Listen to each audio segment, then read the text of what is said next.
Hello and welcome back to my channel. Today I'll be showing you guys, or reviewing for you guys, everything I read during my Christmas break. This is a lot of books. Christmas break early because I didn't have any exams this year, so I could read this many books. Most of these are fiction books because I find that I enjoy fiction books a lot more, and I also read through them a lot quicker than non-fiction books. I feel like every 3 fiction book I read is 1 non-fiction book. Okay, so let's start off, I guess, in temporal order, even though they're not arranged in temporal order, so I'm gonna have to Jenga this. The book I finished was Sally Rooney's Intermezzo. I love Sally Rooney's books. I think I first started off with Normal People or Conversations with Friends. I'm not sure which one. I really enjoyed her books and how calming and how soothing her storytelling is. It's not very action-packed. It's very rooted in everyday and just people kind of face in terms of relationships and like what they face when they go through life, growing up, those kind of themes. And so I feel like Intermezzo was mostly about a sibling relationship and also kind of about growing up and finding yourself as a person. I really enjoyed this book, but I felt like it was very different from some of the other books I've read from her. More philosophical, and it went into much more depth about what the characters were feeling and what they were thinking. Listening to kind of what people were saying online, some people didn't really like that, but I actually really enjoyed it because I do have a philosophy background, and so I really enjoyed kind of how she went into little bits and pieces of philosophy, which I was really impressed by. One particular page where she talks about like logic, like philosophy of logic, and I thought that was really cool. It was on page 256 where they're talking about the guy with the hat, and it's like a hypothetical, I think. It's like a puzzle about a liar who always lies, and the liar says, all my hats are green. And so how can they conclude that he has some hats? And the idea is basically logic, which is like, if it's a conditional, then like, I don't think I should get to this. I found it really cool that like some of the was learning about in academics and in university was in this book, and it was really surprising to me to be worked into kind of a fiction novel, because I never thought of it as something interesting enough to put in a fiction novel. Even though I really enjoyed kind of the philosophy and delved into kind of the personal reflections of the characters in this novel, I didn't really enjoy the plot. It was a little weird ending, a little bit weird for both the brothers. Yeah.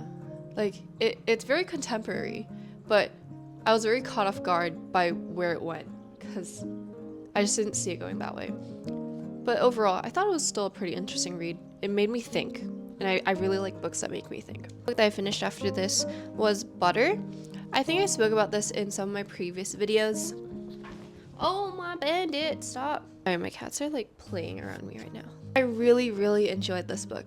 I feel like online no one likes it. Like, everyone hyped it up for a bit during the summer, and then when it released in North America, when I looked online again, everyone kind of hated it, and like everyone said they were really disappointed by it. But I actually really loved this book. I really enjoyed this book because first of all, it made me really hungry.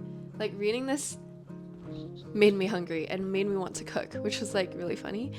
I also love how it deals a lot with kind of the social expectations of women and the gender roles and the kind of how they fall into the social hierarchy, really in specific to Asian women and the stereotypes that are associated or expected of Asian women to be thin, but also be a homemaker, but also work, but not be too career driven, like stuff like that. And one very prominent example is Reiku giving up her job in order to have a child or to prepare for having a child.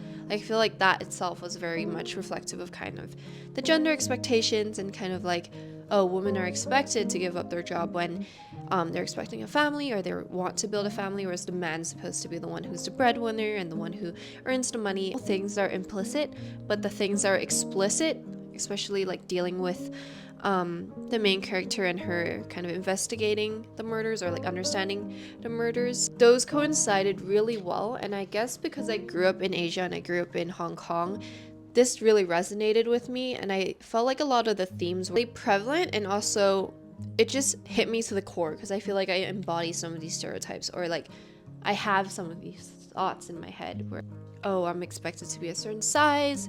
If I go above a certain size, I'm happier with myself because I love to eat. But at the same time, that means other people view me differently. Like, these are all things I've struggled with in the past. And so reading about this it really hit a nerve, and it really made me think and reflect on kind of what kind of expectations I have embodied from society, which ones I'm happy with living with, and which ones I would prefer to kind of be able to detach myself from. So yeah, I really enjoyed this book, contrary to everyone's opinion online. I guess I'm also talking about this online now. And moving on, I think the third book I read was this one, Blue Sisters by Coco Mellors.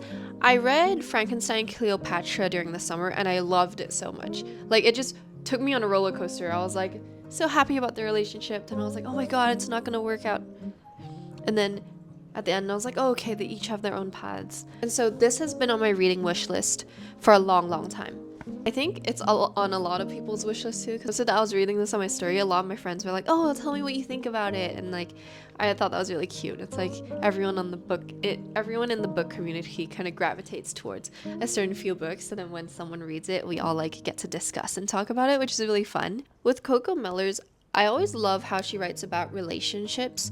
The way she does it is very unique, and her ability to storytell really pulls you into that relationship and really makes you like relate, or like it makes you think about your own relationships and kind of how you feel in those relationships or how you rely on those relationships. This one differed from Cleopatra and Frankenstein as it focused a lot on sibling love. I also really enjoyed how her reflection on relationships and kind of the nuances of her storytelling really reflect how little things can pile up in our relationships, and it's very reflective of reality, where it's like it's not about the grand gestures or like the one big thing that happened. It's more about like the little things compiled that form a relationship and also deteriorate a relationship or like shape a relationship.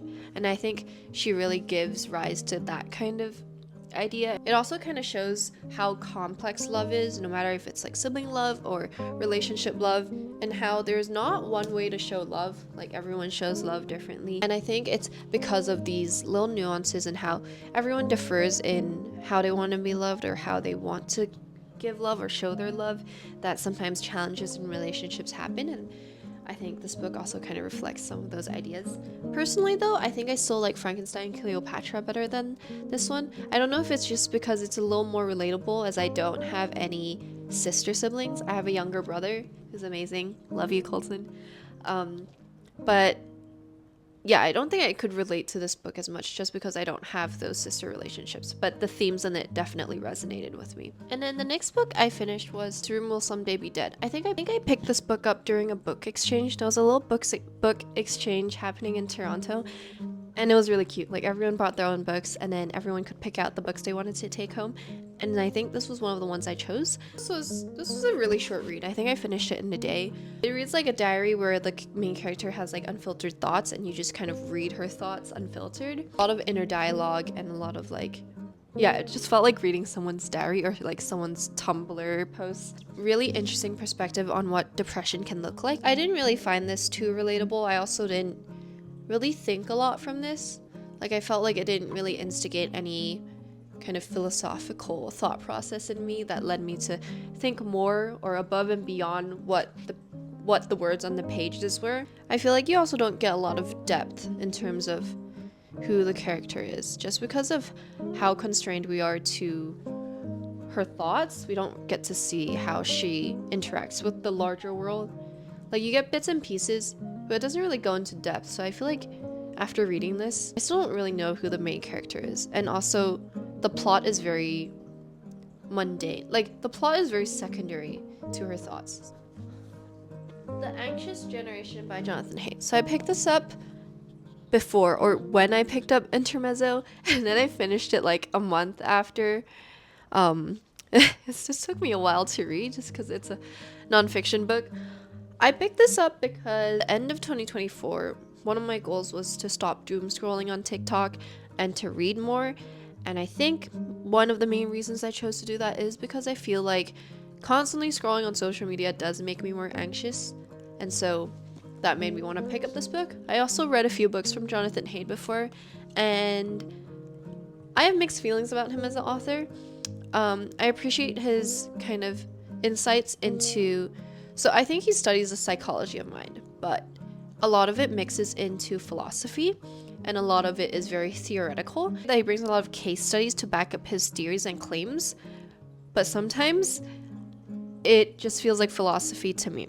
So the main idea of this book is that social media has made our generation, or my generation, much more anxious and prone to mental health issues. And he basically kind of, I don't know if I'm right to say causal, but I think he wants to draw a causal link between social media and the rise in mental health issues. So I think the ideas are very interesting, and I think he brings up a very valid issue in today's society. But I think he paints a very simplistic picture where social media is almost seemed like at the end of the book, it feels like he almost paints a black and white picture of social media. I know this book is not supposed to go into the positives of social medias and the benefits it can bring and kind of like compare if it's worth the risk. I know that's not what he's trying to do. Because he only focused on the criticisms of social media, it came off that way by the end of the book. I also found it interesting that he didn't really incorporate cultural variables within this book. He didn't really consider how social media affects different cultures. And like one question I had, because I think in a chapter he talked about reducing screen time, so one thing that just popped into my head was, what about families who immigrated? If they FaceTime and stuff, doesn't it bring them more positive benefits than detrimental? So like little things like that kind of irked me while reading this. Those were not things he considered, and yeah, I think near the end I became more critical because it seemed like he was just painting a black and white picture and a very simplistic kind of overview. But honestly, I think that that is the point, because this is a book for the general public. It's not like an academic paper. So I don't think my criticisms are too valid, but that's how I felt while reading it. And I think I took issue with like one particular idea that he had, because he pulled on Durkheim, and I studied Durkheim for one of my crim / philosophy courses, and I didn't really like his interpretation of Durkheim. Yeah, I think he wrote that Durkheim was concerned with modernity, and its rapid and disorienting changes tends to weaken the grip of traditional religions and fosters anomie and thus suicide. Kind of takes Durkheim's idea and says that the social order weakens or dissolves with social media, and so we become more lost and anxious. But I kind of understood Durkheim to be like, from a criminology lens, it's the idea that when we punish things, it builds social cohesion and order, because we're allowed to point to something and we all go, that is wrong, and that builds cohesion.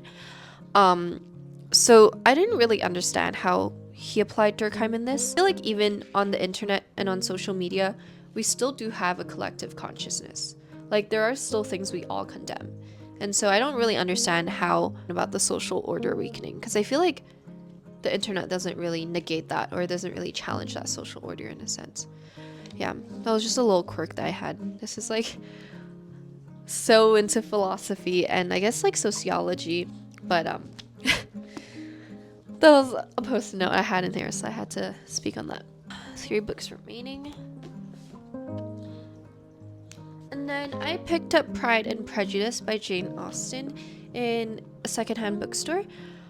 Yeah, I've never read Pride and Prejudice before. I also never watched a movie until recently. Reading this was difficult. Like, I know a lot of people really like this book. And so, like, the fact that it was so popular, I don't know, heading into it, I thought it'd be something like, it would read like Little Women. But it did not at all, because of how the sentences were structured and the word choices that were being used. I was so surprised. To me, nothing flowed, and it was like, normally when I read fiction novels, it's like watching a movie. Like I read the words, but I don't feel like I'm reading the words. I'm just like watching a movie in my head. But this one felt like I was reading, because I had to reread the sentence like 3 times to be able to understand what was happening. I think because I was expecting it to read like Little Woman, I was also a little caught off guard by what happened in the book, because it's really just about trying to get married, which I know historically was the case for women, but I don't know, I just didn't like, I was not expecting what I read. The one thing I really liked though was how sarcastic Elizabeth is in this book. I found that really funny and I enjoyed her as a narrator. I have like a particular page marked. It feels like when Mr. Darcy first confessed to Elizabeth. And I think her reply just like made me start laughing. She says, "It is natural that obligation should be felt, and if I could feel gratitude, I would now thank you, but I cannot. I have never desired your good opinion, and you have certainly bestowed it most unwillingly." I was like, wow, the sass. I watched a movie recently to kind of make sense of the book, and I think it helped me kind of understand the book a bit more, just because I think, yeah, reading this was a little difficult just because of the sentence structure. So glad I read it because I feel like it's a classic, and it's like when I tell people I haven't read it, everyone's very surprised. So glad I finally got around to that. Hi, Bubbles. And then next up is these two novels. They're not in a series, but they speak on the same characters. This is made by Nita Prose. I believe she's a Canadian author. I think when I read the first book, I was a little caught off guard. Because I just finished Jane Austen, I expected something to make me think and something a little more complex. But these two books are very simple. They're very easy reads, very lighthearted reads, just very like cute mystery kind of fun little book tale. Like it doesn't take a lot of energy to get into, and it also doesn't take a lot of energy to think or process. I didn't like the first book as much as I did the second. Maybe because my expectation for the heading into the first book, my expectations were very different. I did enjoy the main character more in the second book as well. I think in the first book, I was caught off guard. I know she's a neurodivergent character, or not explicitly said to be neurodivergent, but implicitly. I still got annoyed with her just because there were certain situations where it was like you just wanted to shake her and be like, this is not good for you, don't do that. Like, you know, in horror movies where the character is like opening a door and you're just like, don't open it. Like, why would you open it? Yeah, I think I felt like that. I think it might have been intentional. Not sure. I think in the second book, I definitely liked the character more, and there was also a bit more character development with the main character. I also really enjoyed kind of the delving into the character's backstory. I think I enjoyed reading about her backstory more than the actual mystery happening. Yeah, they're like really lighthearted reads. I feel like they're great reads for if you like don't want to get into anything heavy. So yeah, those are all the books I read this December. I started school for 2 weeks now, and I definitely don't have as much time to read anymore, which makes me so sad. But yeah, I'm just slowly working through like one chapter a day now, which is like crazy because that's so little. But that's what happens when life gets in the way, right? If you guys have read any of these books, feel free to comment below, and so we can talk about them, and maybe you kind of disagree with some of the ideas I had or agree with some of the things I've said. I'd love to talk about it down below, and I hope you guys enjoy this video, and see you guys next time. Bye!